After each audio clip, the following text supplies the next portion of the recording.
morning, Buckle Top, and welcome back to our next day here at Jerusalem. And today we are in Mount Gethsemane. Mount Gethsemane. What is Mount Gethsemane? We are walking in the footsteps of Jesus today, and we're going to end our tour at the place of the crucifixion. But first, we are here in the Kidron Valley, of course, that is the basin that drains to the east of Jerusalem. Mount Gethsemane. What does it mean, students? It means the olive press, where the olives are crushed. And this place symbolized the place where Jesus was crushed in his soul and where he was in anguish, where he prayed that intense prayer right before going to the cross. And as you remember in Matthew 26:36, he took his inner circle with him, James, John, and Peter.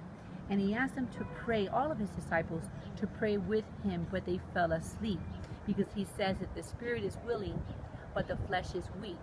Now we do know that in this prayer, it was so intense that the Bible records in the book of Luke, the physician, that drops of blood came out of his pores. That's how intense this prayer was. We also recall from the book of John that he is praying the high priestly prayer here in this garden. And what is the high priestly prayer? That is the prayer that he prays for his present disciples to stand firm in their faith, and for even the future disciples to be bold and stay firm in what they believe in the gospel. We know that this is a canonical event. It's in all four gospels. And of course, we also know that the betrayal of Judas took place at this site where he betrayed Jesus Christ with a kiss. And what did Peter do? Peter drew the sword and cut the ear off of the high priest's servant. And we know by Luke's gospel, the physician again, that Jesus took his hand and put the ear back and healed this man's ear. So all of these events took place in this beautiful garden, but it does have a church next to it, which is called the Church of the Garden of Gethsemane.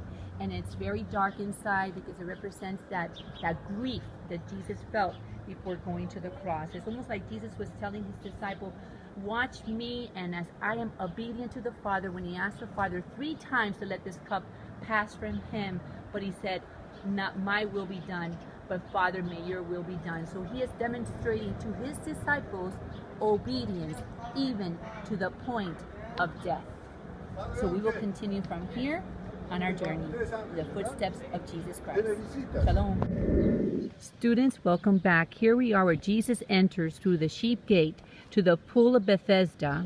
And the pool of Bethesda was the main source of water for the temple that will flow down from the north. Now, these pools, these probatic or medicinal pools, is where the disabled and the sick would come. And as you remember in the story of John 5, the paralytic for 38 years, Jesus sees him, and this was his day. This was his divine appointment with Jesus according to the Gospel of John. And he asked him, do you want to get healed? Do you want to walk? And what he was presenting to him at that point was the living water, because Jesus in the book of John is the living water. And the man, of course, he takes his mat, he gets up, and he walks. Welcome back, students, to APT. We are here standing in the Praetorium, where it is called the Judgment Hall of Pontius Pilate. Now, this was the place that Jesus was taken to. Remember that he had 3 Roman trials and 3 Jewish trials. And this is where he is taken to see Pontius Pilate before he is crucified. This is right here in Jerusalem. The Praetorium was probably his palace, his castle. And the Bible does say that he was taken to Pontius Pilate, and of course Pontius Pilate, he couldn't find any fault in him. He brought Barabbas out, and of course the people wanted to free Barabbas instead of Jesus, and then he washed his hands with this sentence. So we're on our way to Calvary, so stay tuned. Shalom. Welcome back, students, to your APT. We're doing right now the Via Dolorosa walk, which is a 14-station walk of Jesus Christ all the way to the cross, to Golgotha. Now this is a traditional 14-station walk, and remember that according to the scriptures, the Romans hired a man to help Jesus carry one of the beams of the cross. So stay tuned for our next stop. Shalom. Hello students and welcome back. We have just finished the Via Dolorosa walk of Jesus Christ, which is the traditional walk, 14 stations. And we are here at the Holy Church of the Sepulchre. Now this church was built by Queen Elena, which is Caesar Constantine's mom, and it was built about 1,500 years ago when she converted, and then later on her son. And it was estimated that this was the site where Jesus Christ was crucified. However, there is a second site, which is at the Mount of Golgotha, and there's also a garden tomb there, and we will go there later. But this is this very famous church, the Holy Sepulchre, that is visited by thousands and thousands of people every single year. So shalom, hello students, and welcome back. We finally made it to the place of Golgotha, which is in Latin Calvary. And this is probably the site where Jesus was crucified. Remember, there's two sites of the Church of the Sepulchre, the Holy Sepulchre, and this is the other place. Now, this place was found in 1894 by Protestants, and they were looking for a second site because the Bible states that Jesus was crucified in these four different details. Number one, he was crucified outside the city walls. 2, in the place of the skull. 3, in a garden, and 4, and he was buried in a tomb. And this place meets all 4 of that criteria.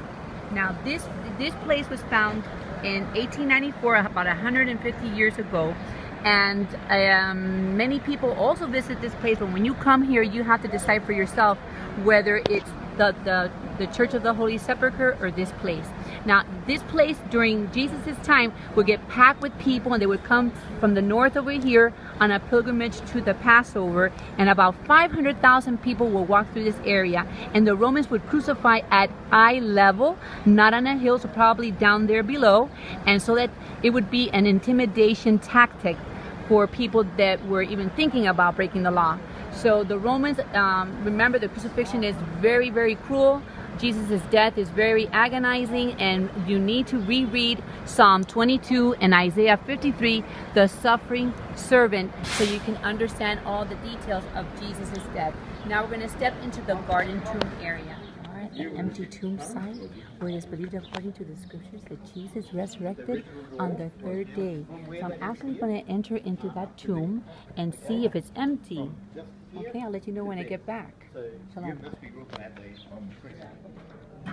Here I am inside the tomb area, and as you can see, this was a brand new tomb that Joseph of Arimathea donated to lay Jesus' body here. It was a brand new tomb, according to the scriptures.